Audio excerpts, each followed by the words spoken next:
Dis dagen with Arthur for Mittinda, good day or good morning. Do Vateravern have you two principal items this morning.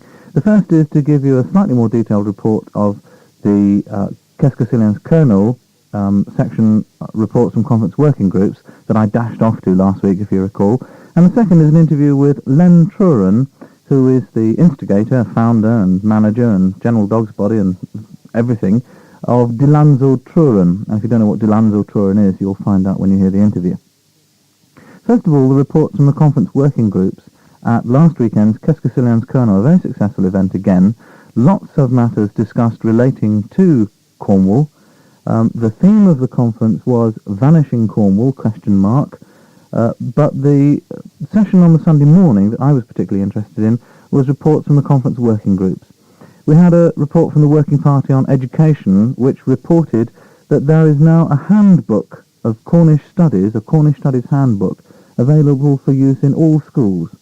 And if you are a parent or teacher and interested in seeing that handbook to help school staff and curriculum organisers find out more about how to organise Cornish studies within the school timetable, then do please ask the head teacher if they have a copy of the book in the school, and if not, remind them that they can obtain one from County Hall. It's called the Cornish Studies Handbook, and it's been produced largely through the efforts of the Working Party on Education and Myrna Belloc. There was a report on the Working Party on the Constitution given by Dr. Philip Peyton, and I'll play you a short section of a recording of that in a second to give you a flavour of the whole report section. I reported on Skurzo, the Film and TV Committee. There was a further brief report on the Cornish legal system, and one of the most interesting was on the Cornish Worldwide organisation, again involving Myrna Belloc, in which Myrna reported that there is now a Cornish club in Hong Kong and another one in the Yemen. I think there must be quite interesting organisations. Fancy a pasty evening in the Yemen Cornish Club or the Hong Kong Cornish Club. Be quite interesting, wouldn't it? And further developments on Cornish Breton links and Cornish alternatives to the structure plan, Cornish Postal Services Liaison Group and other groups. Now, just to give you an idea of the sort of things that were being discussed and how they were discussed, here's a brief extract from the report given by Dr. Philip Peyton on the Working Party on the Constitution. Having said that, it went, if not into abeyance, it went at least into a period of marking time. The feeling being, I think, that devolution was for the time being a dead issue. That having been successfully killed off in Wales particularly, but also in Scotland to some degree in 1979, devolution was certainly not on the cards for those two countries, so it was therefore doubly not on the cards for Cornwall, so why worry about that when there were more immediate problems to be dealt with? However, in rejuvenating, if that's the right word, the Working Party on devolution, we've recognised, I think, a couple of things. First of all, that devolution is not a dead issue in the United Kingdom. If you go to Scotland, you get a very different perspective on devolution to what you will get in Cornwall or indeed anywhere else in the United Kingdom. Quite if and when that will bear fruit remains, of course, to be seen, but it is clear. There you are, you get an idea of the kind of debate. It may strike you as a little academic, but that really is the purpose of Kescasilians Kernel. It's a serious opportunity to discuss a whole series of matters across a very wide range of issues very thoroughly. That's the advantage of the conference. And now let's move on to the second topic, which is Dilanzo Truran. Dilans means literally a publishing or a widespreading. Dilanzo Truran Publications. Len Truran, an ex-headmaster, some while back now, took the very adventurous step of starting his own publishing company. A very difficult thing to do. Publishing is going through tremendously difficult times at the moment. And I asked him how it was that he in fact made the decision to start Dilanzo Truran. Well, Dilanzo Truran began in the first place 6 to 7 years ago when I retired from teaching. I saw a need for books on Cornish, good authoritative books, and I wanted to produce a catalogue of books which reflected the whole spectrum of the Cornish culture.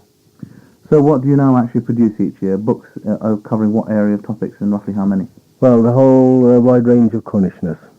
Language, literature, history, mining, music, the lot. I've produced altogether 135 titles.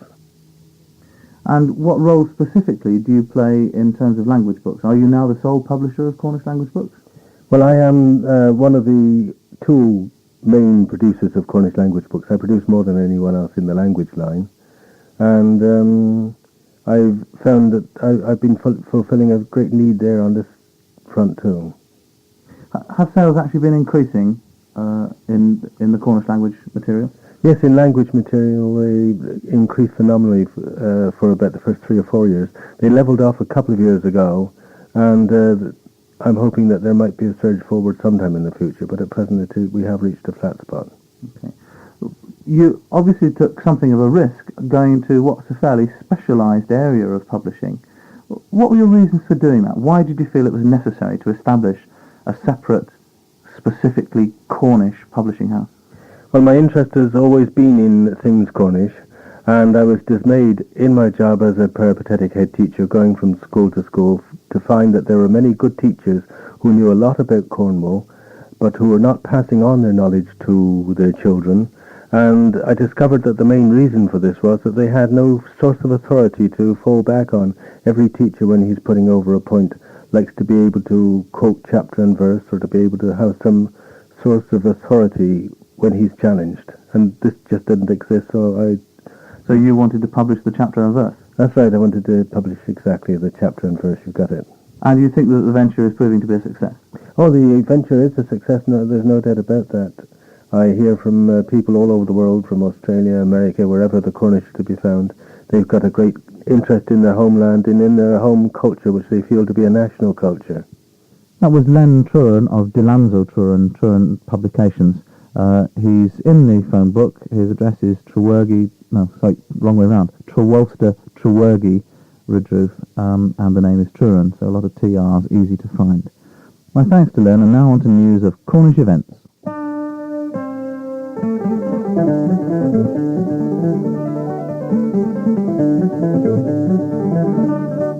In about 10 days' time, there's going to be a poetry evening organised by Kernewek, the Cornish Centre, a poetry evening to be held on the 8th of June at Kernewek, which is Tregarn, Cysgarn, near Truro. The cost is £1.50, which I think includes a glass of wine or some other refreshment.